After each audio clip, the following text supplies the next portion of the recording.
महादेव और माता पार्वती की दिव्य कथा। हिमालय पर्वत की ऊंची ऊंची चोटियों पर, जहां चारों ओर बर्फ की सफेद चादर बिछी रहती थी और देवताओं का वास माना जाता था, वहीं राजा हिमवान और रानी मैना का एक सुंदर राज्य था। राजा हिमवान बहुत ही दयालु और धर्मात्मा थे। उनके घर एक कन्या ने जन्म लिया, जिसका नाम रखा गया पार्वती। जैसे जैसे पार्वती बड़ी हुई, उनका मन बचपन से ही भगवान शिव की भक्ति में लग गया। माता पार्वती जब छोटी थीं, तब ऋषिमुनि उनके महल में आते और भगवान शिव की महिमा सुनाते। वे बताते कि शिव कैलाश पर्वत पर रहते हैं, शरीर पर भस्म लगाते हैं, गले में सर्प धारण करते हैं और संसार के पालनहार हैं। यह सब सुनकर पार्वती के मन में भगवान शिव के प्रति गहरा प्रेम और श्रद्धा जाग उठी। उन्होंने मन ही मन निश्चय कर लिया कि वे विवाह करेंगी तो केवल भगवान शिव से। एक दिन देवर्षि नारद राजा हिमवान के महल में आए।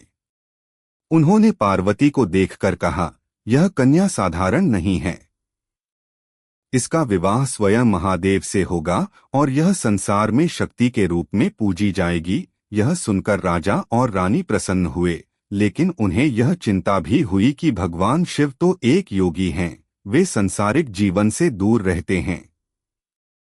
उधर देवताओं पर एक बड़ा संकट आ पड़ा था। तारकासुर नाम का एक अत्याचारी राक्षस बहुत शक्तिशाली हो गया था।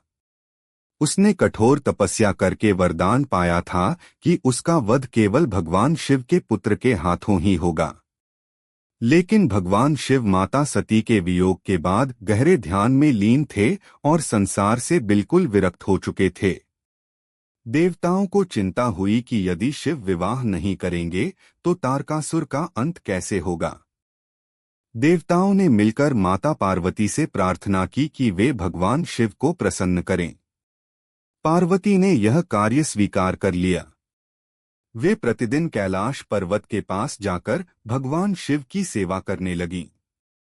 वे उनके लिए फूल लातीं, पूजा करतीं और पूरे मन से उनकी आराधना करतीं। लेकिन भगवान शिव ध्यान में लीन रहते और किसी की ओर ध्यान नहीं देते। तब देवताओं ने कामदेव को भेजा ताकि वे भगवान शिव का ध्यान भंग कर सकें। कामदेव ने अपने पुष्प बाण चलाए। अचानक भगवान शिव का ध्यान टूटा। उन्होंने क्रोध में अपनी तीसरी आंख खोल दी, जिससे कामदेव भस्म हो गए। यह देखकर सब, लेकिन उन्होंने हार नहीं मानी। उन्होंने निश्चय किया कि वे कठोर तपस्या करेंगी। माता पार्वती वन में चली गईं। उन्होंने भोजन त्याग दिया और वर्षों तक केवल फल खाकर जीवन बिताया।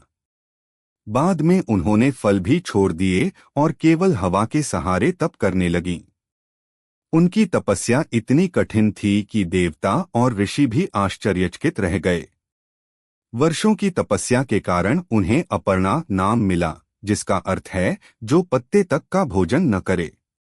भगवान शिव ने पार्वती की भक्ति और प्रेम की परीक्षा लेने का निश्चय किया।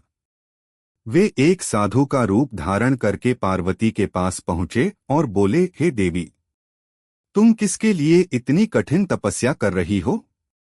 पार्वती ने विनम्रता से उत्तर दिया, मैं भगवान शिव को पति के रूप में पाने के लिए तप कर रही हूं। साधु बने शिव बोले, शिव तो एक अजीब योगी हैं। वे शरीर पर भस्म लगाते हैं, गले में सांप रखते हैं और श्मशान में रहते हैं। तुम जैसी सुंदर राजकुमारी उनके योग्य नहीं हो। यह सुनकर पार्वती को क्रोध आ गया। उन्होंने कहा, महादेव संसार के सबसे महान देव हैं। वे भोलेनाथ हैं, दयालु हैं और समस्त जगत के स्वामी हैं।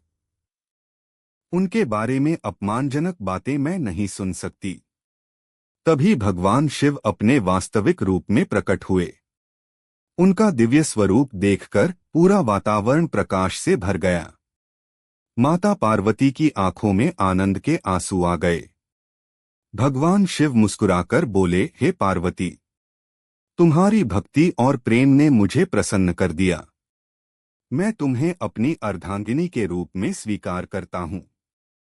यह सुनकर देवताओं में खुशी की लहर दौड़ गई। कैलाश पर्वत पर भगवान शिव और माता पार्वती के विवाह की तैयारियां होने लगीं। सभी देवता, ऋषि, गंधर्व और अप्सराएं विवाह में शामिल होने आए। भगवान शिव की बारात बहुत विचित्र थी। उसमें भूत, प्रेत, गण और योगी शामिल थे। भगवान शिव स्वयं बैल नंदी पर सवार होकर आए। जब माता मैना ने शिव की बारात देखी तो वे डर गईं। उन्होंने सोचा कि उनकी सुंदर बेटी का विवाह ऐसे योगी से कैसे होगा।